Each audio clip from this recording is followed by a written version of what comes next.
ओम गुरुवे नमः। मैं पंडित कृष्ण तिवारी यूट्यूब खोज के माध्यम से आज आपके सम्मुख भोजन कब प्रसाद बन जाता है इस विषय में थोड़ा सा प्रकाश डालूंगा।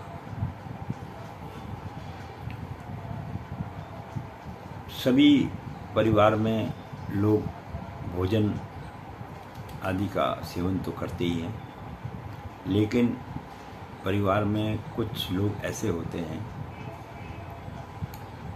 जो उस भोजन के अंदर में मीन और मेख निकालते रहते हैं। तो जो आदमी भोजन में ज़्यादा मीन मेख निकाले, या तो वो स्वयं भोजन बनाए और या फिर जो उसको मिल जाए उसे ग्रहण कर ले। लेकिन अधिकांश कई परिवारों में भोजन करते समय कुछ ऐसी स्थिति बन जाती है कि मियाँ बीवी में लड़ाई हो जाती है, सास बहू में लड़ाई हो जाती है और परिवारजनों का एक दूसरे के प्रति मैं यह नहीं खाता, मैं ये नहीं करता हूँ, मैं ये नहीं करता हूँ, इस प्रकार से कई किस्म के बहस वगैरह हो जाती है, जो कि भोजन के प्रति ऐसा करना शास्त्र के मुताबिक निरादर माना गया है। अगर कोई भी आदमी कोई भोजन वगैरह बना रहा है तो वो अपनी इच्छा से तो कोशिश यही करता है कि मैं अच्छे से अच्छा भोजन बनाऊं और उसका वितरण करूं। लेकिन मनुष्य है, बनाते बनाते कई बार उसके अंदर में गलतियां भी हो जाती हैं। कभी नमक डालना भूल जाता है, कभी मिर्च डालना भूल जाता है, क्योंकि आदमी कई जगह कई चीज़ें सोचता है और सोचते सोचते उसके ध्यान से ये बातें निकल जाती हैं।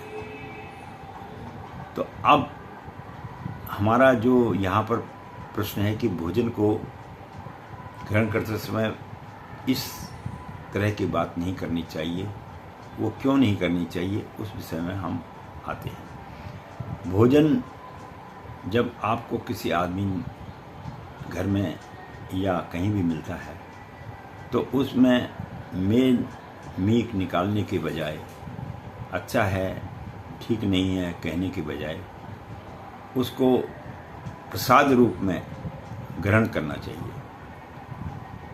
शास्त्रों के अनुसार ये कहा गया है कि जब भोजन आपको थाली में दे दिया जाता है तो वह प्रसाद के रूप में आपके सम्मुख आता है। लेकिन इस विषय में मैं आपको बताता हूँ कि गुरुद्वारा सरदारों का जो है उसमें वो बहुत ही अच्छी तरह से भोजन प्रसाद आदि को वितरण करते हैं। तो प्रसादा कहकर जो है लोगों को देते हैं और लोग प्रेम पूर्वक उसको खा भी लेते हैं और कोई उसमें किसी प्रकार की त्रुटियां नहीं निकालता है। तो उससे क्या होता है कि एक तो भोजन करते समय आपके मन में रोष नहीं हुआ, आपको जो खाया है वो पचेगा, अच्छा लगेगा। तो अगर बाई द वे किसी कारणवश उसमें किसी चीज़ की कमी है तो उसे एज ए प्रसाद के रूप में समझकर ग्रहण कर लेना चाहिए। अगर इस प्रकार से आप ग्रहण करेंगे तो निश्चय ही आपको उसमें कोई भी किसी प्रकार की कोई त्रुटि नज़र नहीं आएगी और आपको उसको ग्रहण कर लेना चाहिए।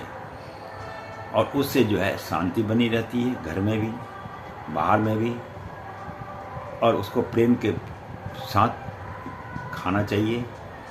यही मनुष्य का जो है फर्ज है और यही मनुष्य का कर्तव्य है कि वो भोजन जब भी करे उसे प्रसाद रूप में ग्रहण करें। धन्यवाद।